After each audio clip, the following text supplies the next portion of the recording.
যারা আছেন প্রত্যেককে আমার আন্তরিক অভিনন্দন জানাই। মাস্টারমশাইরা বলছিলেন যে বাল্য বিবাহ প্রতিরোধ করতে হবে। আমরা প্রশাসনের গ্রাম পঞ্চায়েতের পক্ষ থেকে আমরা লক্ষ্য করছি যে বাল্য বিবাহ আমার অঞ্চলে সবচাইতে বেশি হচ্ছে আমার ব্লকের মধ্যে আমার মনে হয়। গত 3 দিন আগে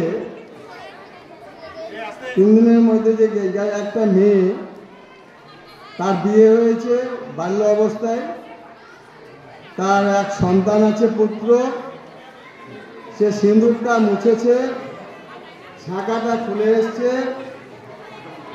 এবং তার হাতে একটা বালা, লোহার বালা আছে। আমরা বালা দেখে ধরে ফেললাম যে এই মেয়েটির বিয়ে হয়েছে এবং খোঁজ নিয়ে দেখলাম তার একটা পুত্র সন্তান আছে। আমাদের রাজ্য সরকার এই বাল্য বিবাহ রোধ করার জন্য কন্যাশ্রী, রূপশ্রী, কন্যাশ্রীর 25,000 টাকা দিচ্ছে, রূপশ্রীর 25,000 টাকা দিচ্ছে। এছাড়াও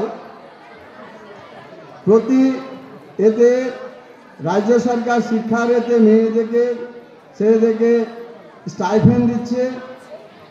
কিন্তু রাজ্য সরকারের উদ্দেশ্য হচ্ছে যে মেয়েদেরকে অল্প বয়সে বিয়ে হয়ে গেলে তাদের শারীরিক অক্ষমতা নষ্ট হবে, অসুখ বিসুখ হবে, তাদের বুদ্ধিমাত্রা কমে যাবে।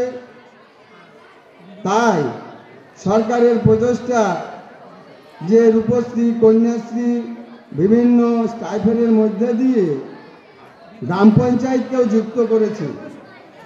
গ্রাম পঞ্চায়েতের মেম্বার, প্রধান, গার্জেন, অভিভাবক, শিক্ষক, স্কুলের প্রত্যেককেই ফর্মটাতে সই করতে হয়। কিন্তু গার্জেনরা দেখা যায় যে গ্রামে পাড়ায় যে সদস্য থাকে, আশা কর্মী থাকে, তাদের সঙ্গে বচসায় জড়িয়ে যায়। তারা একটা হট্টগোল করার চেষ্টা করে। তারা মেয়ের তো সর্বনাশ করেছে, সমাজের সর্বনাশ করেছে এবং রাজ্য সরকারের যে প্রাপ্তি যে টাকাটা সেটাও তারা নিতে চায়। সর্বোপরি গার্জেনদেরকে সচেতন হতে হবে। কোনো মেয়ে বাল্য অবস্থায় বিয়ে করবে তা বলে না, জোর করেই বাবা মা তার বিয়ে দেয়। কারণ যে এরকম সুপাত্র পাওয়া যাবে না। আমাদের রাজ্য সরকারের লক্ষ্য যে মেয়েটি স্বনির্ভর হবে, তার শারীরিক গঠন ঠিক হবে, তার বুদ্ধিমত্তা ঠিক হবে, হওয়ার পরে বিয়ে হলে কোনো অসুবিধা হবে না। প্রাপ্তবয়স্ক হলে শিক্ষা দীক্ষায় আমাদের ইঞ্জিনিয়ার পর্যন্ত হতে পারে, আমাদের পাইলট হতে পারে, আমাদের রাষ্ট্রপতি হতে পারে, প্রধানমন্ত্রী হতে পারে। মেয়েরা রাজ্যের মুখ্যমন্ত্রী হতে পারে, প্রধানও হতে পারে। মেয়েদেরকে যাতে শিক্ষা লাভ করতে পারে তার জন্য বর্তমান সরকার সমস্ত রকমের প্রকল্প বার করেছে এবং গার্জেনদেরকেও এই প্রকল্প সম্পর্কে জানতে হবে। বয়সসীমার মধ্যে থেকে জানতে হবে যে নাবালিকা মেয়েদের কখনোই বিয়ে দেওয়া যাবে না এবং নাবালিকা মেয়েরাও প্রতিবাদ করবে।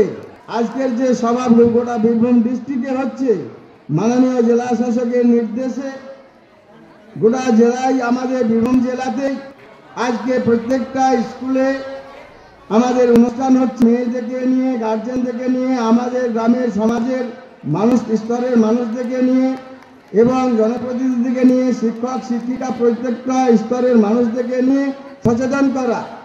কিন্তু আমাদের এইখান থেকে শিক্ষা নিতে হবে এই যে মেয়েদেরকেও, এই বাচ্চা মেয়ে যারা আছে তাদেরকে প্রতিবাদ করতে হবে যে আমার জন্য আপনাকে মেয়ে ভাবতে হবে না, বিয়ের জন্য আমি শিক্ষা লাভ করব। ঠিক আছে, সবাইকে আমি ধন্যবাদ জানিয়ে আমি আমার বক্তব্য শেষ করছি। আপনারা ভালো থাকবেন, সুস্থ থাকবেন। ধন্যবাদ আমাদের বর্তমান প্রধান সাহেবকে।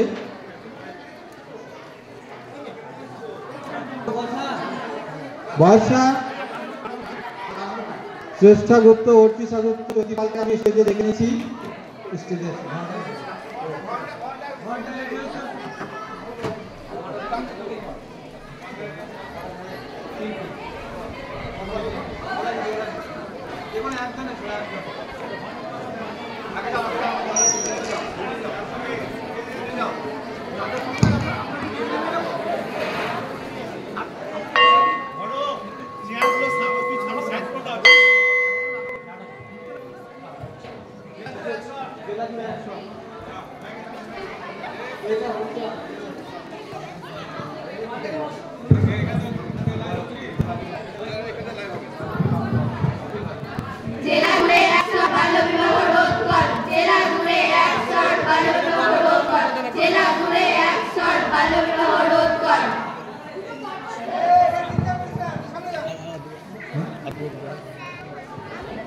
বেশ, এবারে আমরা নাটক দেখব নারী নক্ষত্র।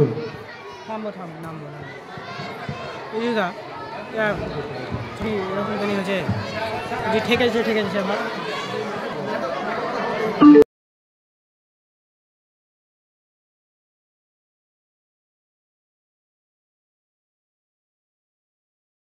সম্ভাবনাকে সীমিত করে। বাল্যবিবাহের কারণে মেয়েরা সামাজিক জীবন থেকে বঞ্চিত হয়। বাল্যবিবাহ প্রতিরোধ করা না গেলে এর ক্ষতিকর প্রভাব ভবিষ্যৎ প্রজন্মেও আমরা দেখতে পাবো বা পড়বে। তাই আমাদের সকলের উচিত বাল্যবিবাহ প্রতিরোধে সকলের সমাজের সকল স্তরের মানুষকে সম্মিলিতভাবে এগিয়ে আসা। তো আমরা এরপরে একটা নাটক আছে নারী নক্ষত্র, তার আগে আমরা ডেকে নেব আমার মঞ্চে কয়েকজন কন্যাশ্রী শুধু বলবো না, কন্যাশ্রী যোদ্ধাকে। বর্ষা দাস, অর্চিষা গুপ্ত, শ্রেষ্ঠা গুপ্ত, জ্যোতি পাল, তোমরা স্টেজে এসো।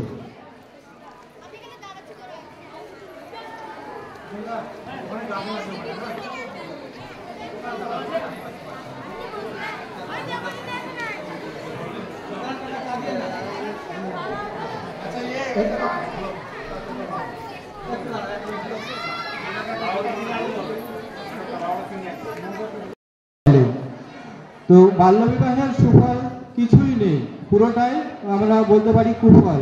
বাল্যবিবাহের কারণে ছেলেমেয়েরা তাদের শিক্ষা জীবন শেষ করতে পারে না, বিশেষ করে মেয়েদের পড়াশোনা বন্ধ হয়ে যায়। এর ফলে তাদের স্বাস্থ্য ও জীবনযাত্রার উপর নেতিবাচক প্রভাব পড়ে। অল্প বয়সে গর্ভধারণের কারণে মা ও শিশু উভয়েরই স্বাস্থ্য ঝুঁকি থাকে। বাল্যবিবাহ দারিদ্র্যের চক্রকে আরও বৃদ্ধি করে তোলে। বাল্যবিবাহের কারণে মেয়েরা সামাজিক জীবন থেকে বঞ্চিত হয়ে যায়। বাল্যবিবাহ একটি গুরুতর সামাজিক সমস্যা, শুধু বীরভূমের নয়, গোটা দেশের পক্ষেই এটা সমস্যার আমরা বলতে পারি।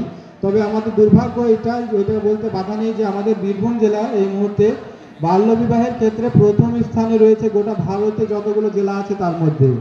তো সেজন্যই আমাদের এই অনুষ্ঠান পালন করা হচ্ছে, যাতে এই বাল্যবিবাহ আমরা রদ করতে পারি। এর ফলে আমাদের সমাজের বিভিন্ন রকম ক্ষতির সম্মুখীন আমাদেরকে হতে হচ্ছে। তো এই বাল্যবিবাহ আমাদের রোধ করার প্রয়োজন আছে। কারণ হচ্ছে কি, যদি বাল্যবিবাহ হয় তাহলে আর্লি চাইল্ড বা আর্লি প্রেগনেন্সির একটা সম্ভাবনা আছে, যার ফলে সেই সময়ে মেয়ের বা ছেলের শারীরিক গঠন বা সমস্ত গ্রন্থির সম্পূর্ণ বিকাশ সম্ভব হয় না। ফলে তাদের দ্বারা যদি কোনো অপত্য জন্মগ্রহণ করে, সেই অপত্যটা বা শিশুটি অপুষ্টি নিয়ে জন্মগ্রহণ করছে। পরবর্তীকালে সেই শিশুটি যখন ভবিষ্যতের নাগরিক হচ্ছে, তখন তার দ্বারা আমরা ভালো কিছু কামনা করতে পারছি না। কারণ কি, তার ব্রেন ডেভেলপ হয়নি, শরীরের বিভিন্ন অঙ্গ প্রত্যঙ্গ তার ডেভেলপ হয়। এই বিষয়ে আমাদের প্রতিবাদ করা উচিত। এই ধরনের ঘটনা যাতে না ঘটে তার জন্য ব্যবস্থা গ্রহণ করা উচিত। এবারে এর বিরুদ্ধে আমাদের কি আইন আছে? যদি 18 বছরের নিচে কোনো মেয়ে অথবা যদি 21 বছরের নিচে কোনো ছেলে বিবাহ করে তাহলে তাদের 1 লক্ষ টাকা জরিমানা, এমনকি 1 বছর সশ্রম কারাদণ্ড হতে পারে। শুধু তাদেরই নয়, তাদের অভিভাবক, সঙ্গে যারা উপস্থিত ছিলেন, নিমন্ত্রিত অতিথি, ক্যামেরাম্যান, পুরোহিত, সেই অনুষ্ঠানের সঙ্গে যারা যারা যুক্ত ছিলেন তাদের প্রত্যেকেরই একই ধরনের শাস্তির বিধান কিন্তু সংবিধানে রয়েছে। একটা পাথর দিয়ে এদিকে ঠেকা মারতে হবে। আমাদের করতে হবে কি, এই ধরনের ঘটনা যাতে আমরা দূর করতে পারি আমাদেরকে শনাক্ত করতে হবে। আশেপাশে যদি কারো কোনো বাড়িতে এই যে কম বয়সী ছেলেমেয়েদের বিয়ে হচ্ছে, আমাদেরকে প্রতিবাদ জানাতে হবে, তাদেরকে বোঝাতে হবে। আমাদের বিভিন্ন রকম সংস্থা আছে, স্কুল আছে, পঞ্চায়েত আছে, বিডিও অফিস আছে, তাছাড়াও অনলাইন 08 চাইল্ড কেয়ার সংস্থা আছে বা সিমি আছে।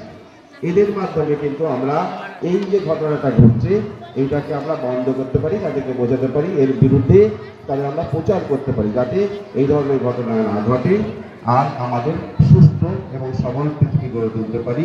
ছেলেমেয়েরা যাতে পড়াশোনার মাধ্যম দিয়ে তাদের যে বিকাশ, তাদের যে মেধা, সেটা বিকশিত করতে পারে। একটা কম বয়সী ছেলে মেয়ে যদি তার সংসারের মধ্যে প্রবেশ করে তাহলে মেধা যে পরিস্ফুরণ বা বিকাশ সেটা সম্ভব হয় না, তাই সংসারের মধ্যেই সে আবদ্ধ হয়ে পড়ে।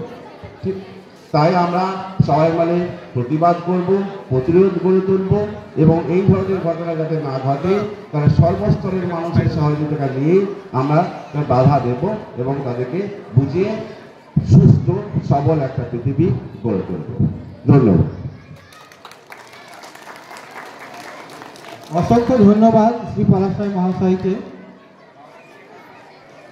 আজকে বাল্যবিবাহের বিরুদ্ধে জেলাব্যাপী কর্মসূচি পালন হতে সমস্ত ধন্যবাদ। আমাদের অনুষ্ঠানের শুভারম্ভ হলো। এবারে উদ্বোধনী সঙ্গীতের মাধ্যমে অনুষ্ঠান শুরু করা হবে। উদ্বোধনী সঙ্গীত গাইতে আসছে বর্ষা দাস, শ্রেষ্ঠা গুপ্ত।